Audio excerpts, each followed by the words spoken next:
Баршаңызға сәлем, қымбатты менің оқырмандарым және арнамның қонақтары. Арнаға қош келдіңіздер.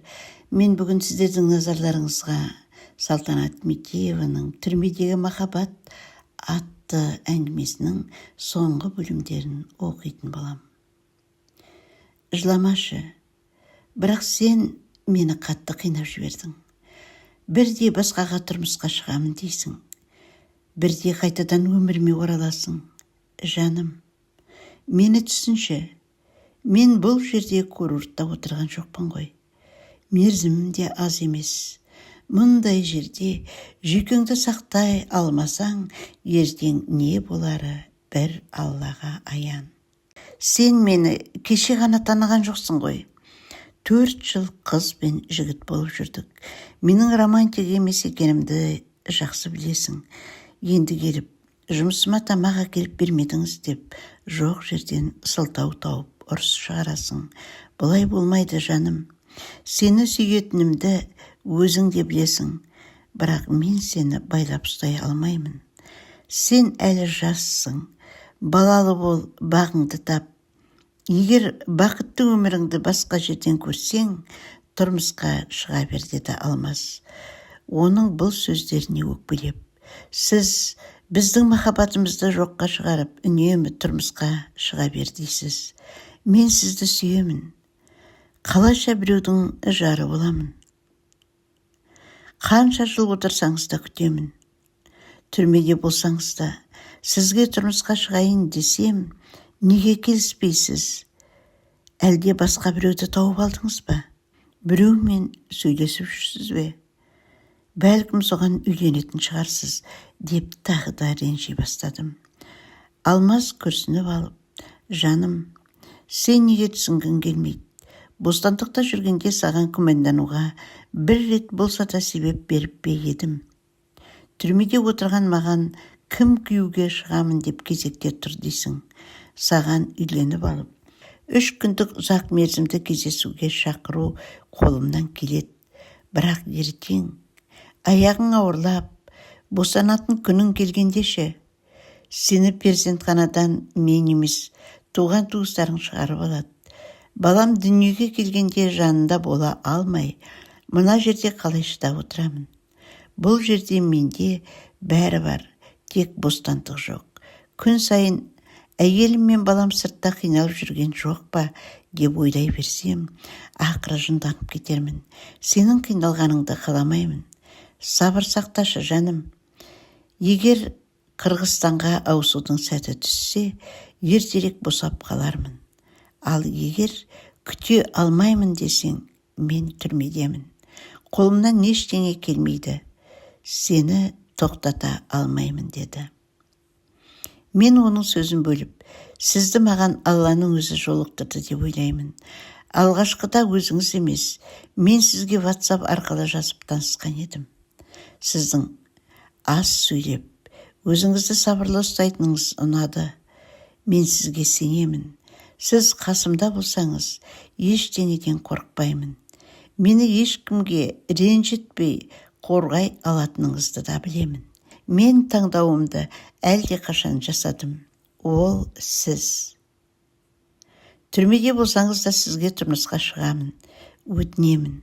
Жоқ демеңізші. Балалы болып, қиындық көрсем де өзім бағып қағамын. Қалғаны Алланың бұйрығымен болады. Маған телефон арқылы болса да некемізді қидырып беріңізші, дедім. Телефон арқылы неке қиюға бола ма екен, деп таңғалды Алмас. Иә, ютубтан көрдім. Бір өзбек жігіті Кореяда жүріп телефон арқылы некесін қидырыпты. Өзі тойға қатыспаса да неке қиылған, дедім. Алмас күліп, жаным-ау, сенің білмейтінің жоқ екен ғой. Ертең имамнан сұрап көрейін. Егер рұқсат болса, сен айтқандай болсын. Телефон арқылы неке қи десең, оған да келісемін, деді. Осылайша Алмас менің айтқаныма көне бастады. Сол түні екеуміз таң атқанша сөйлестік. Бір-бірімізді ешқашан тастамайтынымызға, қандай қиындық болса да бірге жеңетінімізге серт бердік. Сол түні-ақ Еркінге ертең бәрін ашық айтамын деп шештім. Ертесіне оған телефон шалып, мені жұмыстан алып кетші дедім. Ол көп күттірмей жетіп келді. Еркін шынымен де жақсы жігіт еді. Бірақ оған бәрін қалай жеткізерімді білмей, қипақтап тұрғанымда әңгімені өзі бастады. Біздің сөйлесіп жүргенімізге 2 айдан асты. Сен мені танып білдің. Мен сені қандай болсаң, сол қалпыңда жақсы көремін. Ата-анамды үйіңе жіберейін. Мәскеуде той жасап саған үйленгім келеді деді. Мен әңгімені басқа жаққа бұру үшін. Отбасында неше ағайындысыздар деп сұрадым. Бір әке-шешеден 3 ағайындымыз. Менен үлкен 2 әпкем бар. Екеуі де тұрмыста, қазір күйеулерімен Мәскеуде тұрады. Анамыз ерте қайтыс болған, қазір өгей шешеміз бар. Содан бір ұл туған. Барлығымызды қосқанда 4 ағайындымыз, деді Еркін. Неге екенін білмеймін. Осы сөздерді естігенде оны қатты аяп кеттім. Сол себепті Алмас туралы тағы да ештеңе айта алмадым. Дегенмен, содан кейін Еркіннен өзімді алыс ұстай бастадым. Қоңырау шалса, жауап бермейтін болдым. Саған не болды? Өзгеріп кетіпсің ғой дейтін ол. Мен қарым-қатынасты үзудің амалын іздеп жүріп, бір күні WhatsApp арқылы маған шоколад сияқты ұсақ түйек әкелгенше iPhone 13 алып берші деп жаздым. Ол болса, iPhone мақұл алып беремін. Жүр бірге таңдап алайық деді. Жоқ, өзің таңдап алып кел, мен бармаймын. Саған еріп барып, маған мына телефонды алып берші деп тұра алмаймын дедім. Еркін еш қарсылық білдірмеді. Мақұл деді де ертесіне мен сұраған iPhone 13-ті сатып алып келді. Сені жақсы көріп қалғаным үшін кінәлі емеспін. Білемін, сен мені сүймейсің, бірақ мен сені сүйемін. Менің махаббатыма бөленіп өмір сүрші. Мен сені бақытты етемін деген Еркіннің сөздері бір жақта, ал екінші жақта сені сүйемін, некемізді қидырамыз деген Алмаздың сөздері тұрды. Мен 2 оттың ортасында қалғандай күй кешіп жүрдім. Бір күні Алмаз хабарласып, имаммен сөйлестім. Неке қиюға болады екен, бірақ қасыңда міндетті түрде жақын адамдарың болу керек. Ата-анаңның да білгені дұрыс. Білесің ғой, мен әрдайым некемізді бейсенбі күні қиямын деп айтатынмын. Егер дайын болсаң, сол бейсенбіде некемізді қидырайық. ЗАГС мәселесінде шештім. Жігіттер бәрін ұйымдастырып, сені мен отырған жерге алып келеді деді.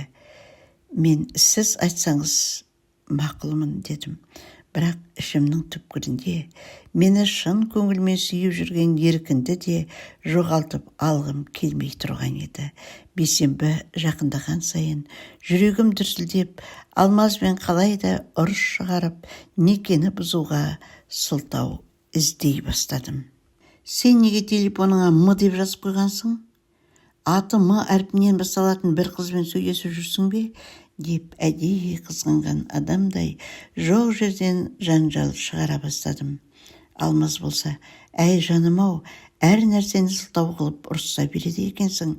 М менің үлкен әкемнің, яғни атамның аты.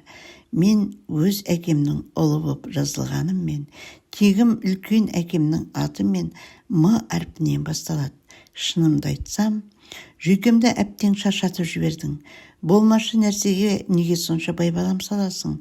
Мен негізі өте сабырлы адаммын. Бірақ мына қылықтарыңнан сабырым таусылып барады. Бір күні жап-жақсы сөйлесесің, ертесіне тағы бір сылтау тауып ұрыс шығарасың. Жаным, қойшы енді осыны. Одан да өзіңнен хабар берші.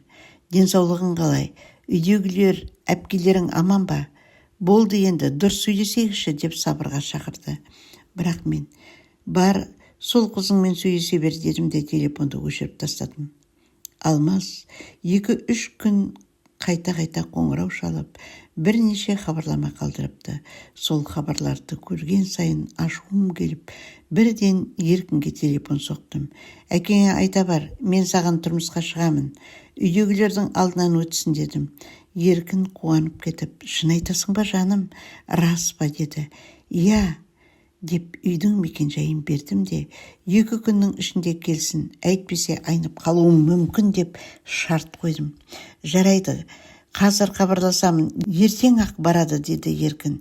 Айтқандай 2 күннен кейін әке-шешесін және туыстарын үйімізге жіберді. Бұған дейін анама сөйлесіп жүрген жігітім бар екенін айтқан едім. Жасың да келіп қалды, тұрмысқа шықпай қалама деп уайымдап жүрген едім. Өзіңе ұнаса болды деп ата-анам Еркінге келісімдерін берді. Той жазда Қырғызстанда өтетін болып шешілді. Кейін Мәскеуде Еркіннің апалары мені кафеге шақырып сырға салу рәсімін жасап, өздерінің ырым жоралғысын өткізді. Ата-анамның алдынан өтіп, бәрі шешілгеннен кейін неге екенін білмеймін, Еркінге деген көңілім суып, керісінше Алмазды бұрынғыдан да қатты сағына бастадым. Соңғы рет ренжісіп қалғаннан кейін оның барлық номерін қара тізімге енгізіп тастаған едім. Содан бері сөйлеспегенбіз. Қара тізімнен шығарайын ба? Әлде бәрін осылай қалдырайын ба деп көп ойландым. Ақыры түрмедегі қысқа мерзімді кездесуге кез келген адам кіре алады дегенді естіп, Еркінге бір жола тұрмысқа шығып кетпей тұрып, Алмазпен соңғы рет кездесіп қайтуды ұйғардым. Жұмыстан ауырып қалдым деп сұранып, Алмаз отырған түрменің нақты мекенжайын тауып алдым. Қазан вокзалынан пойызға билет алып жолға шықтым. Пойыз 9 сағат жүріп, таңғы сағат 3 шамасында Алмаз отырған облыс орталығына жетті. Вокзалда таң атқанша отырып, интернеттен автобустардың жүру кезесін қарадым. Таңғы 6-дағы автобусқа отырып, Алмаз отырған ауданға қарай жол тарттым. 2,5 сағаттан кейін шағын автобекетке жетіп, одан әрі таксимен бірден зонаға келдім. Осы аралықта WhatsApp арқылы қайта-қайта жазып жатқан Еркінге басым ауырып үйде жатырмын, мазамды алмашы деп жауап бердім. Ол да сендіме қайта хабарласпады. Сағат 9 шамасында зонаға келіп, кездесуді қай жерден рәсімдейтінін сұрадым. Көрсеткен есікке кіріп, кішкентай терезеден қысқа мерзімді кездесуге келгенімді айттым. Іште отырған қыз кімге келдің деп сұрап, маған арнайы бланк берді. Онда сотталушының аты жөнін және оған кім болып келетінімді жазуым керек болды.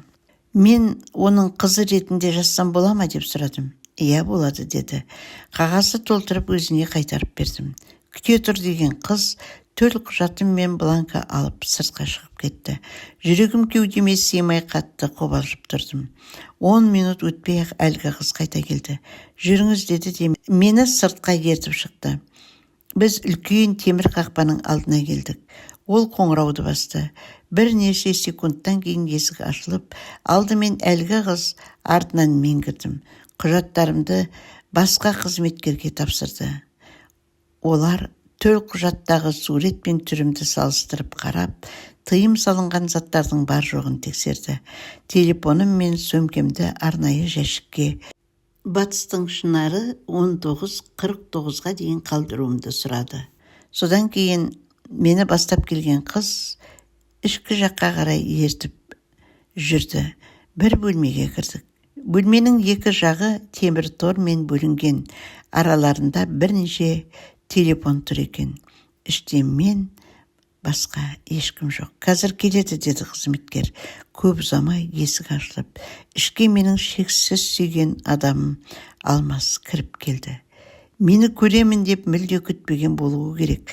Қатты таң қалғаны сонша тұрған орында қатып қалды. Ал мен оның жүзіне қарап, көзіме еріксіз жас алдым.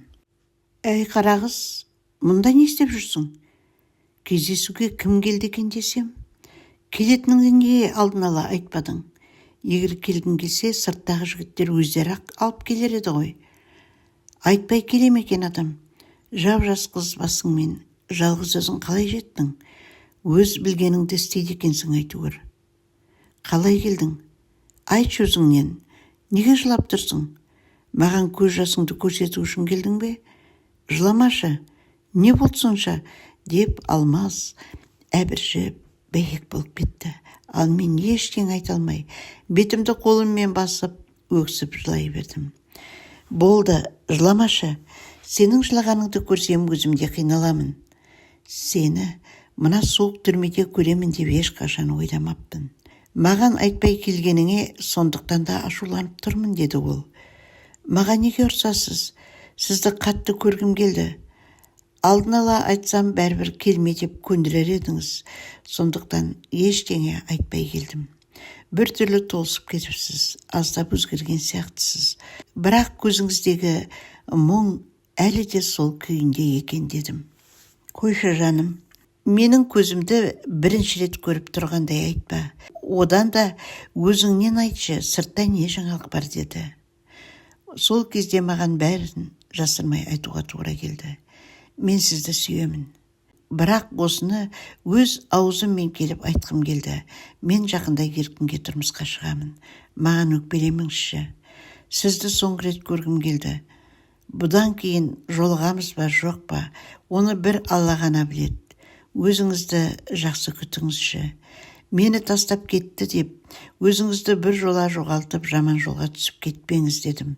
Алмас ауыр күрсініп алды да, осының бәрін айту үшін сонша жерден әуре болып келудің қажеті жоқ еді. Сен әлі жассың. Мені күтемін деп алтын уақытыңды өткізгенше тұрмысқа шығып балалы болғаның дұрыс. Мен үшін уайымдама. Маңдайға не жазылса соны көремін. Ең бастысы, сен бақытты болсаң болды, деді. Осылайша Алмас екеуміз шынының арғы және бергі жағында тұрып 3 сағаттан астам сөйлестік. Қоштасар сәтте ол: енді қалай қайтасың? Телефоның өзіңде ме? Қазір сыртқа шыққанда біраз күте тұр. Мен жігіттерге айтып, саған такси шақыртып қоямын. Вокзалға дейін аман-есен жетіп ал. Бақытты бол. Ал енді менің мазамды алма, өтінемін. Менің түрмеде отырғанымды ұмытпа. Бұл жерде кім болса да отыру өте ауыр, деді. Мен Мәскеуге жеткенше Алмас сырттағы достары арқылы қайта-қайта хабарласып, аман-есен жеткенімді біліп отырды. Мен Алмасты шынымен сүйдім. Шынайы ғашықтар әрдайым қосыла бермейді деген сөз рас екен. Бірақ еркін де өте жақсы жігіт еді. Сондықтан Алмасты күтемін деп өмірімді өткізбей, еркін мен отбасын құруды дұрыс деп шешім қабылдадым. Алмасқа барып келгеніме 10 күннен асты. Оны ұмыту оңай емес еді. Дегенмен, еркіннің маған деген таза сезімі, көзінің қарашығындай көріп, аялап жүргені Алмасты біртіндеп ұмытуыма көмектесіп келеді. Еркінге Алмас туралы айтпағаным дұрыс болған екен. Әйтпесе, ертеңгі күні оны бетіме басуы мүмкін еді. Қазіргі заманда еркін секілді жігіттер өте сирек кездеседі. Егер ер азамат шын сүйсе, сүйген адамы үшін көп нәрсеге дайын болады екен. Еркін айтқандай, сөйтіп өмір сүргеннен гөрі сүйікті болып өмір сүрген жақсы. Кейде Алмаздың түрмеге түсуіне өзімді кінәлі сезініп іштей қиналам. Мүмкін сол кезде мен дүркіретіп үлкен той жасаймыз деп талап қоймағанымда, ол жеңіл ақша іздеп есірткі тасымалдауға бармас еді. Осы ой кейде жанымды жегідей жейді. Мен сіздерге тек өз басымнан өткен осы мұңды хикаяны баяндап бергім келді. Алмас енді мен қоңырауларыма ешқашан жауап бермейді. Автордан. Бұл хикаяның кейіпкері болған қыз бір күні маған келіп, өтінемін, Алмаздың Қырғызстанға ауысуы үшін қажетті құжаттарды жинауға, арыздарын жазуға көмектесіңізші деп өтініш білдірді. Мен оның өтінішін аяқсыз қалдырмай, Алмаздың заң аясындағы барлық арыз өтініштерін дайындап бердім. Соның нәтижесінде Алмас қазір ара-тұра хабарласып, құжаттарына байланысты кеңес сұрап тұрады. Осы өмірлік хикаядағы барлық кейіпкерлерге шын жүректен бақыт тілей отырып әңгімемді осы жерден аяқтаймын. Міне, құрметті менің сүйікті оқырмандарым, мен бұл хикаяны 3 бөлімге толтырып оқып, болдым. Егер әңгіме ұнаса, пікірлеріңізді міндетті түрде пікір бөліміне қалдыра кетіңіздер. Қазақ тілді арнаның дамуына өз үлестеріңізді қоса кетіңіздер.